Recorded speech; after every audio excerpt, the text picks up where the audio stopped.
बिस्मिल्लाहिर्रहमानिर्रहीम। नाज़रीन अस्सलाम वालेकुम, मैं हूँ इमरान वसीम। नाज़रीन, आज 13 नवंबर है, दिन है जुमेरात का और साल 2025। प्रोग्राम के आगाज़ में जो हम तारीख़ बताते हैं, दिन बताते हैं, साल बताते हैं, इस पर कुछ दोस्तों की तरफ से एतराज़ आया है, जिस पर प्रोग्राम के आखिर में जाके आप नाज़रीन के साथ हम बात करेंगे। लेकिन प्रोग्राम का आगाज़ हम करेंगे जो इस्लामाबाद के G11 जुडिशल कॉम्प्लेक्स पे जो हमला हुआ।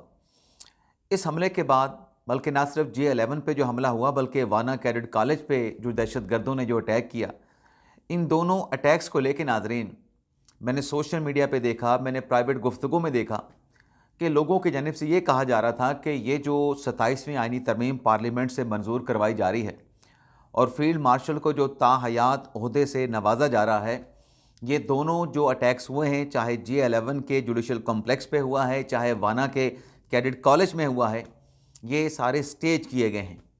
यानी जिन लोगों के साथ या जिन लोगों को मैंने सुना या सोशल मीडिया पे जिन लोगों को मैंने देखा, पढ़ा, वो इसको ड्रामा करार दे रहे थे कि ये एक ड्रामा किया गया है अपनी एक वक़्त जो है, अपनी एक अहमियत जो है, उसको बरकरार रखने के लिए।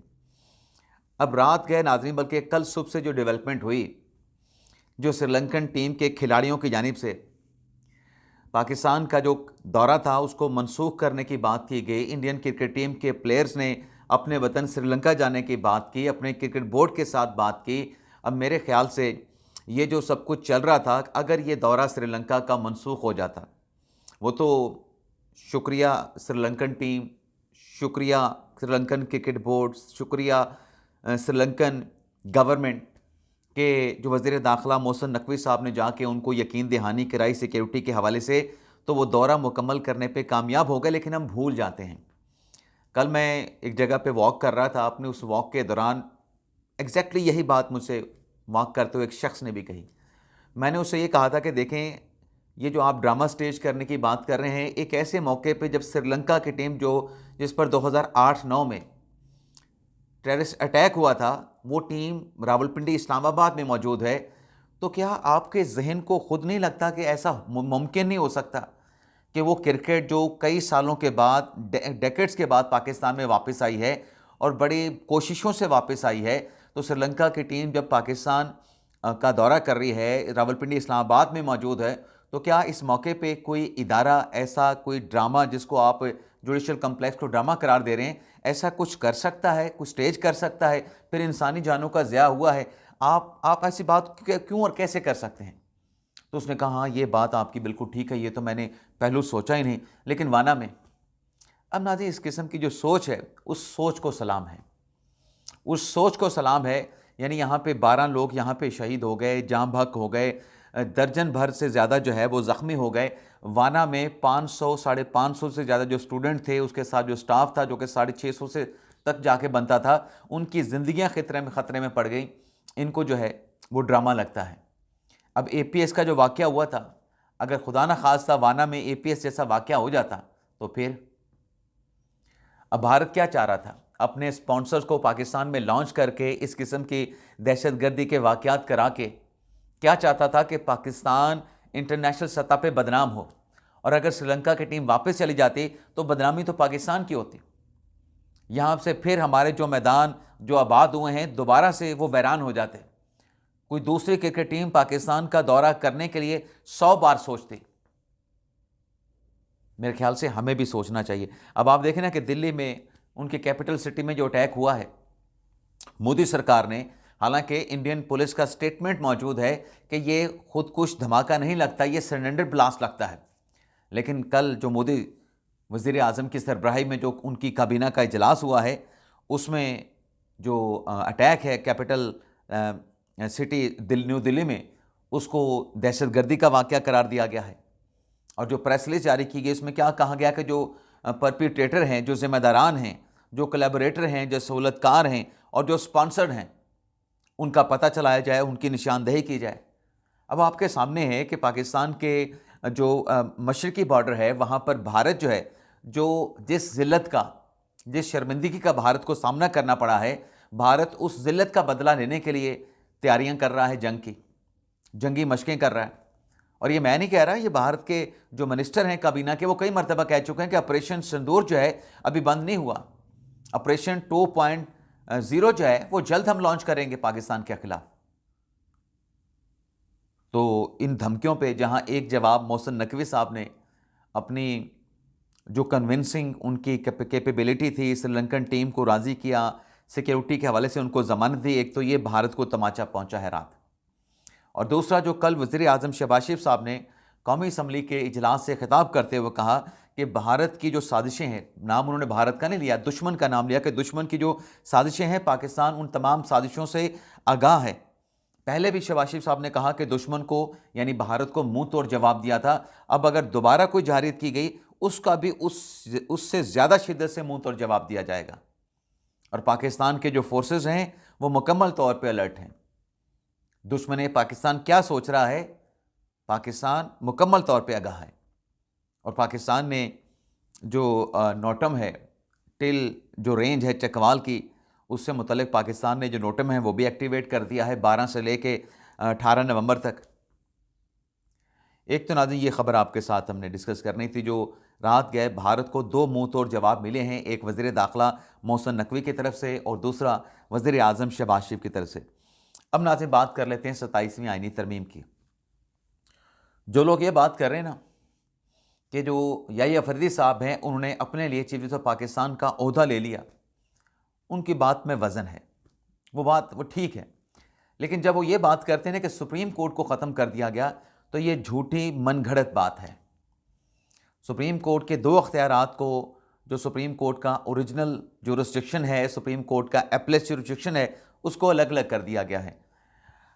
अब याहिया अफरीदी साहब, जैसे हमने रात के व्लॉग में बात की कि वो जब तक रिटायर नहीं होते वो चीफ जस्टिस ऑफ पाकिस्तान के लाएंगे, मेरे ख्याल में ये भी एक अच्छा बंदोबस्त किया गया है कि 2 बड़ी अदालतें, सबसे ऊपर तो कॉन्स्टिट्यूशनल कोर्ट होगी, लेकिन उन दोनों में जो सीनियर होगा वो चीफ जस्टिस ऑफ पाकिस्तान कहलाएगा। ये जो एक एनोमली थी, जो कंट्रोवर्सी थी, उसका एक मिडल वे जो है वो हल निकाला गया। यानी मिडल वे आप यूँ कह लें, मतलब हल उसका निकाला गया। लेकिन इस पर भी तकलीफ पहुँच रही है। लेकिन अब आप ये देखें कि अब ये कहा जा रहा है कि जो जस्टिस मंसूर अली शाह हैं, जस्टिस मिनल्ला साहब हैं, उनके साथ बड़ी ज़्यादतियाँ हुई हैं और वो बड़ी संजीदगी के साथ इस्तीफ़े के ऊपर गौर कर रहे हैं। लेकिन इस्तीफ़े के बाद हो सकता है कि उनकी पेंशन बंद कर दें, उनके बैरून मुल्क जाने के ऊपर पाबंदी लगा दी जाए। अब माफ़ कीजिएगा, इस किस्म की बातें की जा रही। भाई इस्तीफ़ा, जहाँ तक इस्तीफ़े की बात है, मंसूर अली शाह साहब से हमने ख़ुद पूछा था कि क्या आप रिज़ाइन करेंगे, तो उनका तो वाज़ेह तौर पे कहना था भाई क्यों रिज़ाइन करें, हम तो यहाँ पे आवाम की खिदमत कर रहे हैं, आवाम के लिए यहाँ पे बैठे हैं, हम चुप करके अपना काम करेंगे, केसेस करेंगे, फैसले करेंगे, हमारा किसी से क्या। अब ये जो नाज़रीन जुरिस्डिक्शन जो सुप्रीम कोर्ट को मिलेगी, सियासी केसेस वाले तो चले जाएंगे अमीनुद्दीन खान साहब के पास। अगर अवाम के एतमाद की बात है, अवाम की खिदमत की बात है, अवाम को इंसाफ देने की बात है, तो एक्चुअली अवामी केस तो यहाँ पे पड़े होंगे, जहाँ पे कोई 10 साल से जेल में कैद पड़ा है, जहाँ से कोई लड़ाई झगड़े के केस में 2 साल से कैद में पड़ा है, किसी की प्रॉपर्टी पे किसी ने कब्ज़ा कर लिया है, या किसी के कोई रेंट का इशू चल रहा है, या किसी कंपनी के साथ किसी और ताजर का कोई इशू चल रहा है, तो ये तो प्योरली जो पब्लिक से रिलेटेड, जो पब्लिक के मतलब मफाद से जुड़े जो केसेस हैं, अब सुप्रीम कोर्ट उन केसेस को सुनेगी। अब अगर याहिया अफरीदी साहब या अत्तर मिनल्ला साहब, जैसे कहा जा रहा है कि वो रिज़ाइन करने पे गौर कर रहे हैं और वो रिज़ाइन कर जाएंगे, और आज आपको पता है कि याहिया अफरीदी साहब ने रवाना होना था तुर्की और बरतानिया के दौरे के लिए। तुर्की का तो उनका सरकारी दौरा है, लेकिन बरतानिया का उन्होंने अपना प्राइवेट विज़िट करना था, उनकी कोई फैमिली की एलमेंट है वहाँ पे, उनकी तीमारदारी वहाँ पे करनी थी। अब ये बताया जा रहा है कि जो याहिया अफरीदी साहब की रवानगी पे जो तकरीब हल्फ बर्दारी होनी थी, कायम मकाम चीफ जस्टिस ने जो हल्फ उठाना था, अफरीदी साहब ने अपना जो दौरा है वो 1 आध दिन के लिए या कुछ घंटों के लिए डिले कर दिया है। अब उसकी जो वजह पता चली है, जो कौमी असम्बली ने कल 27वीं आईनी तरमीम के मसवदे की जो मंजूरी दी है, जिसमें जो तरामीम नई मुतारफ़ करवाई गई हैं उनकी भी मंजूरी हासिल कर ली गई है। मेरा अंदाज़ा तो ये था कि उसका अलग से मंजूरी हासिल करके गज़ट कर दिया जाएगा, लेकिन जो बाकी तरामीम जो कि नई मुतारफ़ करवाई गई हैं उसका आज सेनेट से वहाँ पे इंट्रोड्यूस करवा के उसके अलग से मंजूरी हासिल कर ली जाएगी। अच्छा, जब ये गज़ट नोटिफिकेशन जारी नहीं हो रहा था, क्योंकि गज़ट के बाद फिर जो कायम मकाम चीफ जस्टिस है उसका नाम भी सामने आ जाता कि अफरीदी साहब के जाने के बाद कायम मकाम चीफ जस्टिस कौन बनेगा और आईनी अदालत का चीफ जस्टिस कौन बनेगा, ये सारी चीज़ें रात मेरे असेसमेंट के मुताबिक हो जानी चाहिए थी। लेकिन जब ये डिले हो रहा था, ताख़ीर का शिकार हो रहा था मामला, तो मैंने एक पार्लिमानी रिपोर्टर से कॉल करके पूछा भी क्या वजह है, ये क्या जो तरमीम है वो भिजवा दी जाएगी, क्या वो अलग से उसका गज़ट होगा, इसका अलग से गज़ट क्यों नहीं हो सकता।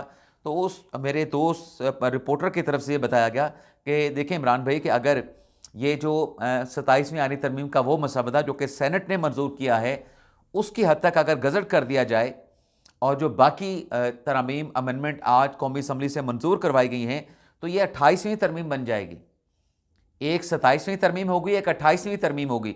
तो ये इसलिए इकट्ठा ही इन्होंने सेनेट से करवाना है, लेकिन सेनेट से सिर्फ उतनी ही करवाई जाएगी तरमीम की मंजूरी जितनी कौमी असम्बली से करवाई गई है। बाकी इनका जो गज़ट नोटिफिकेशन है वो एक साथ किया जाएगा। तो रात गए जो चीज़ें चल रही थी भी कायम मकाम चीफ जस्टिस कौन बनेगा, आज 11 बजे इजलास होगा सेनेट का। वहाँ से जो 2 से 3 तरमीम की गई हैं आर्टिकल 6 में, तो चीफ जस्टिस के जो पाकिस्तान के हवाले से तरमीम की गई हैं, वो सारी चीज़ें वाज़ेह हो जाएंगी। लेकिन इसके साथ साथ नाज़रीन, अब जहाँ मंसूर इरशाद साहब के इस्तीफ़ों की बात की है, हमारे उन दोस्तों ने बात की जो इन जज साहबान को बड़ा सपोर्ट करते हैं, अत्तर मिल्लत साहब के इस्तीफ़े की बात की, लेकिन वो कहते हैं कि शायद जो आयशा मलिक साहबा हैं और मुनीब अख्तर साहब हैं, शायद वो सिस्टम के अंदर रह के जो है चीज़ों को देखें और इस उम्मीद पे देखें कि शायद आगे चल के वक्त जो है वो तब्दील हो जाए। लेकिन आज इस सारी मतलब लड़ाई कह लें या इन तमाम हैपनिंग्स में जो चीफ जस्टिस याहिया फरीद साहब थे, उन्होंने अपने लिए चीफ जस्टिस पाकिस्तान का ओहदा हासिल कर लिया।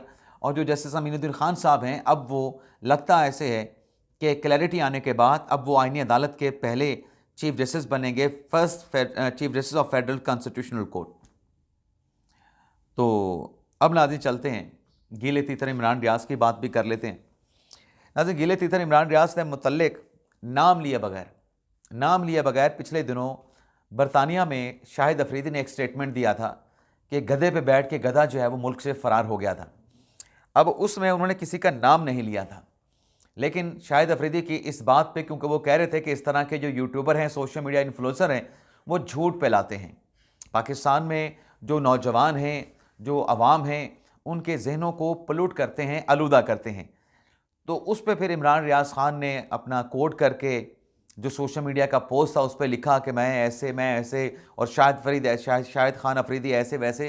तो कल फिर एक मरतबा जो शाहिद अफरीदी हैं उनकी सहाफ़ियों के साथ इंटरेक्शन हुई और उसमें सहाफ़ियों ने उनसे ये भी पूछा कि शाहिद अफरीदी साहब ये बताएं कि आपने जो पिछली मरतबा स्टेटमेंट दिया था उसमें आपने इमरान रियाज खान का नाम नहीं लिया था, बल्कि किसी का नाम नहीं लिया था, लेकिन उसके ऊपर बड़ा रिएक्शन आया है अपना इमरान रियाज खान का।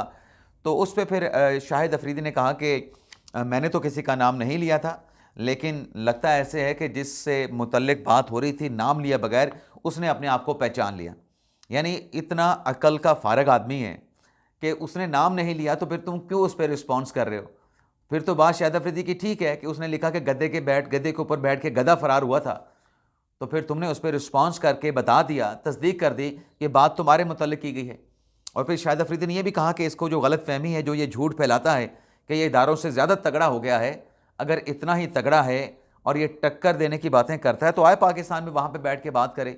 ये मफरूर है, भगोड़ा है, बरतानिया में बैठ के जो इदारे हैं उनके ख़िलाफ़ बात करता है। बल्कि शाहिद अफरीदी ने यह भी कह दिया कि इसकी परवरिश उन्होंने की है, अफवाज ने, एस्टेब्लिशमेंट ने उन्होंने इनकी परवरिश की है, और अब ये पैम्पर हटा के जो है इसका पैम्पर उतरा है, तो अभी अपने आप को जो है वो बहुत कुछ तुरम खान समझने की कोशिश कर रहा है। लेकिन ये इदारों से बड़ा नहीं हो सकता, इदारों से बड़ा होने की इन लोगों की गलत फहमी है।